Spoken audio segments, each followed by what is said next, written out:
Hey tout le monde, Alicia, hey, I've been here. Wouh, wouh, vous êtes bien branchés sur le WhatsApp, votre nouveau rendez-vous du lundi au vendredi à partir de 20h. Désolée, bon bah là ce sera plutôt 21h, 21h30 que 20h, vu qu'il est 20h même. Je suis désolée, je suis extrêmement en retard, mais parce que comme vous le savez, demain c'est I Wish You a Merry Christmas. Voilà, c'est Noël et j'ai eu la merveilleuse idée cette année de me porter volontaire pour l'organiser. Du coup, j'ai couru partout pour les cadeaux, pour les décos, pour faire les courses, etc., etc. Et du coup, voilà. D'où mon retard. Et d'où le fait que là, j'ai même pas mon setup d'installer ma caméra, etc. Parce que bah, hier, avec mon compagnon Balou, on a eu une grosse journée de tournage et on a déplacé tout le matos, les trépieds, les caméras, etc. Et là, j'étais déjà en retard. Je me suis dit, si je dois tout réinstaller, je vais jamais sortir le podcast. Donc, exceptionnellement pour mes gens de YouTube, vous n'allez pas voir ma tête aujourd'hui. I'm sorry. Qu'est-ce que je voulais vous dire? Ouais, de toute façon, aujourd'hui, ça va être assez court. Je vais vous faire quand même une mise à jour, bien sûr, sur le procès de Meghan et Tory, de ce qui s'est passé sur la 8e journée. Après, au moment où je vous parle, là, ça y est, le verdict va bientôt tomber et on a déjà eu quelques échos de ce que ça allait être, mais bon. De toute façon, je vous en ferai part à la fin de ce podcast. Donc, c'est parti. Je vais vous parler un petit peu du jour 8. Et en fait, faut savoir que depuis mercredi, aujourd'hui on est vendredi, mais il faut savoir que depuis mercredi, donc mercredi et hier, jeudi, c'était les closing arguments. Donc qu'est-ce que c'est les closing arguments?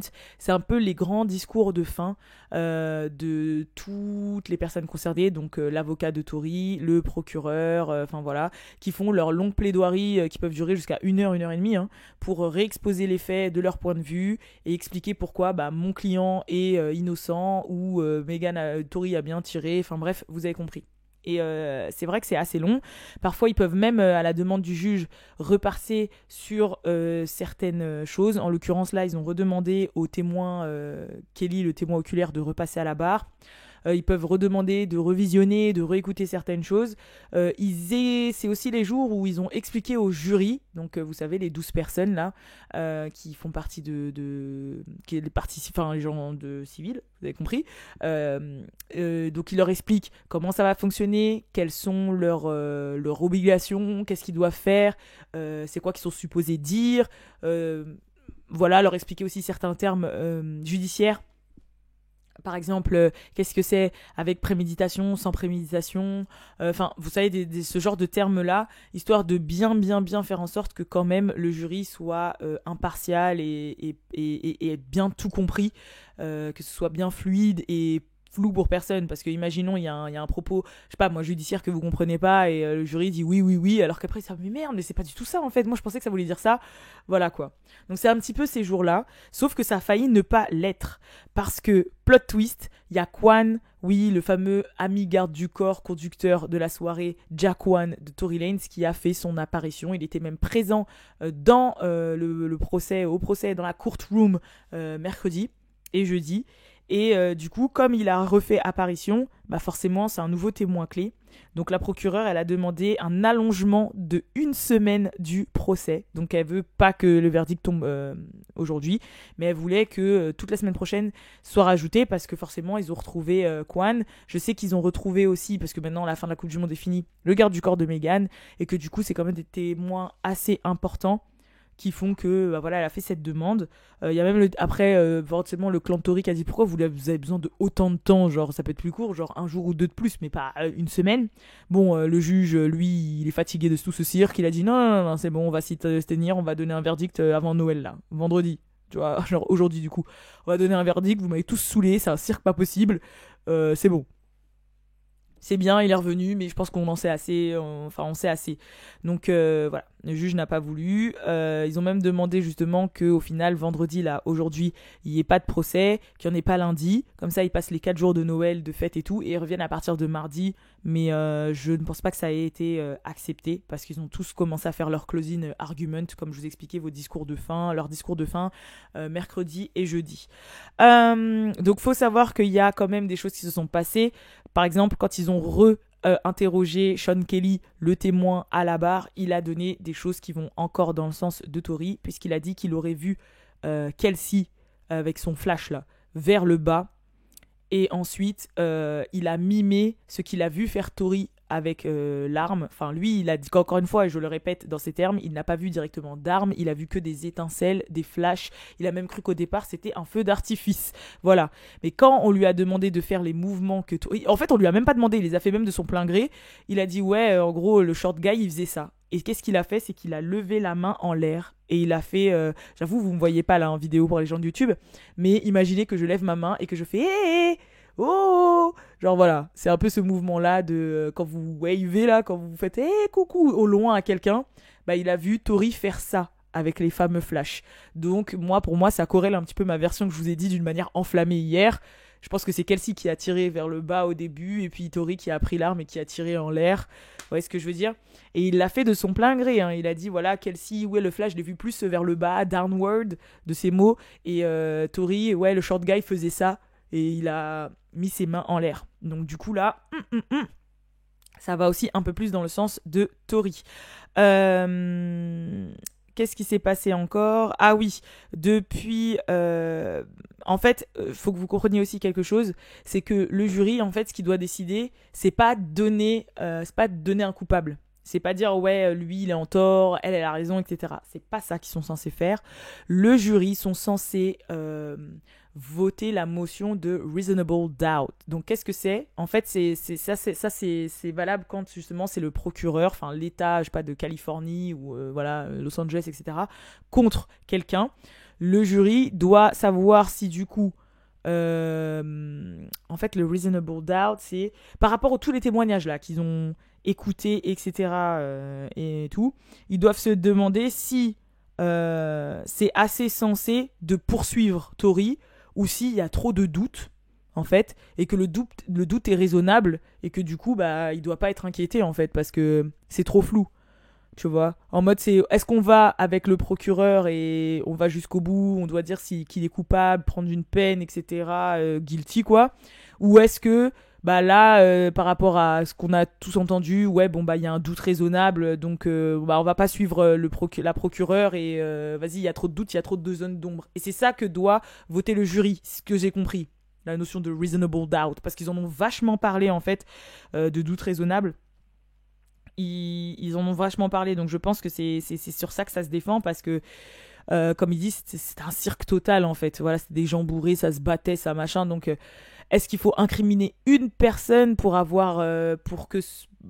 basé sur une situation où en fait il y a tout le monde qui a un peu son tort, il y a tout le monde qui a un petit peu raison. C'est vrai que c'est plutôt compliqué.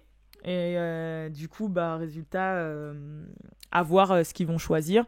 Mais franchement, hier soir, cette nuit, je traînaillais un peu sur les réseaux sociaux. Et il y a déjà énormément de médias comme No Jumper, etc. Et de gens qui ont fait des rapports sur Internet qui disaient que Tori a été trouvée not guilty. Hein. Je vous le dis, donc voilà. C'est un petit peu là ce qui est pressenti, c'est que Tori soit non coupable.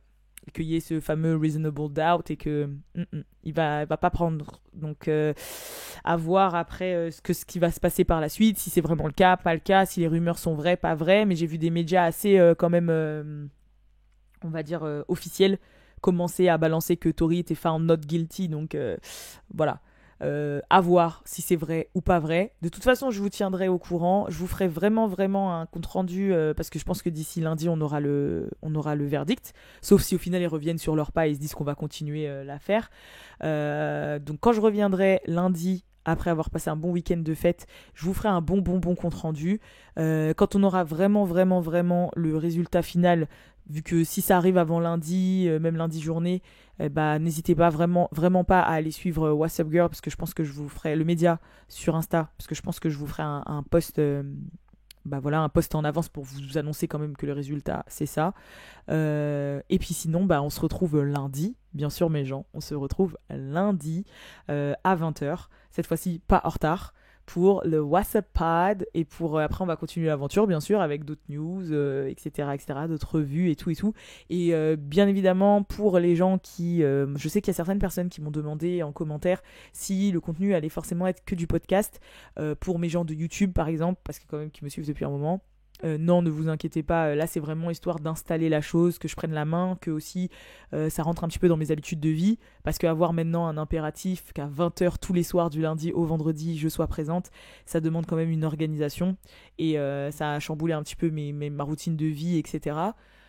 Ça fait que c'était vraiment histoire de prendre la main, mais bien sûr, bien évidemment qu'il y aura des réactions. En plus, là, vous avez vu, j'ai un petit setup, donc c'est plus facile pour moi d'en faire, du coup, des réactions. Mais genre, voilà, il y aura des réactions, il y aura d'autres vidéos qui vont porter sur d'autres sujets et qui seront bien évidemment présent sur YouTube. Bon, tous les contenus visuels du style réaction et tout, forcément ça peut être que YouTube hein, et pas Spotify, quoique des fois je sais qu'il y a des Spotify qui mettent leurs vidéos, par exemple Academix, ces podcasts, ils sont aussi en vidéo sur Spotify, donc faudrait que je trouve le moyen de le faire.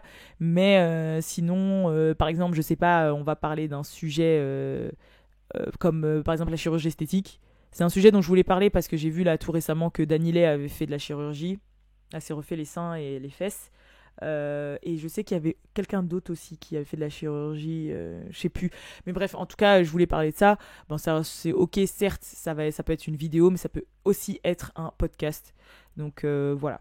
En tout cas, passez de bonnes fêtes, que ce soit les gens qui fêtent et qui fêtent pas. Moi, vous savez très bien que je suis issue d'une union métissée, ce qui fait que je fête tout.